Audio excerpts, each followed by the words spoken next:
അപ്പൊ നമ്മളൊപ്പം വാദ്യ കലാകാരന്മാരുണ്ട്, ചെണ്ടമേളം തകർക്കാൻ വേണ്ടി വന്നിരിക്കുകയാണ്. അപ്പൊ വിനീഷ് അവരോട് കാര്യങ്ങളെല്ലാം ചോദിച്ചു. ഒരു പ്രത്യേകതയുണ്ട്. സാധാരണ ഇന്ന് നമ്മൾ ശ്രദ്ധിച്ചതിൽ കൂടുതലും പഞ്ചാരി മേളമായിരുന്നു കൂടുതൽ മത്സരാർത്ഥികളും മത്സരത്തിന് വേണ്ടി മാറ്റിവെച്ചത്. ഇവരുടെ ഒരു പ്രത്യേകത എന്ന് പറഞ്ഞാൽ അത് അവർ തന്നെ പറയും. ഇത് പഞ്ചാരി മേളത്തിൽ നിന്ന് വ്യത്യസ്തമായ ഒരു മേളമാണ്. അപ്പോൾ അതിന് എന്താ പറയാ? ഞങ്ങളിപ്പോൾ അതെ പഞ്ചാരിയിൽ നിന്ന് വ്യത്യസ്തമായ ഒരു അപൂർവ മേളമാണ് ഞങ്ങൾ. അപൂർവ മേളത്തിൽ എന്താണ്? ധ്രുവം എന്ന് പറയും അതിൻ്റെ പേര്. അപ്പോൾ ധ്രുവം എന്ന് പറയുമ്പോൾ തന്നെ ഒരു അപൂർവ മേളമാണ്. അപ്പോൾ അതിൽ 3 കാലങ്ങളുണ്ട്. അപ്പോൾ ഞങ്ങൾ 2-3 കാലങ്ങളാണ് കൊട്ടുന്നത്.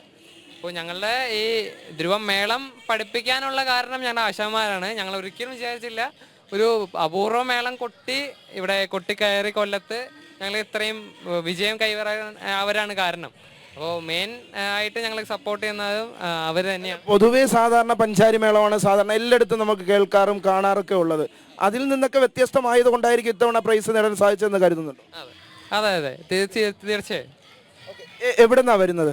ഞങ്ങള് തൃശ്ശൂർ പറയണ്ടല്ലോ, മേളത്തിന്റെ നാടാണ് തൃശ്ശൂര്. തൃശ്ശൂരിനെ കുറിച്ച് പറയുമ്പോൾ മേളത്താളം എല്ലാം ഒരുമിച്ചെത്തുന്ന നാട്, പൂരങ്ങളുടെ നാട് അല്ലേ? മാത്രമല്ല ഉത്സവങ്ങളുടെ നാടായ ഇരിഞ്ഞാലക്കുട എന്ന് പറയുന്ന സ്ഥലത്താണ്, അവിടെ നിന്നാണ് ഞങ്ങൾ വരുന്നത്. അപ്പോൾ ഞങ്ങളുടെ എല്ലാം സപ്പോർട്ട് ടീച്ചേഴ്സും എല്ലാവരും ഉണ്ടായിരുന്നു. അപ്പോൾ ഞങ്ങളിത് കുട്ടി തകർക്കാൻ പോകും. അപ്പോൾ ഒരു ഗംഭീര പെർഫോമൻസ്. ഓക്കെ.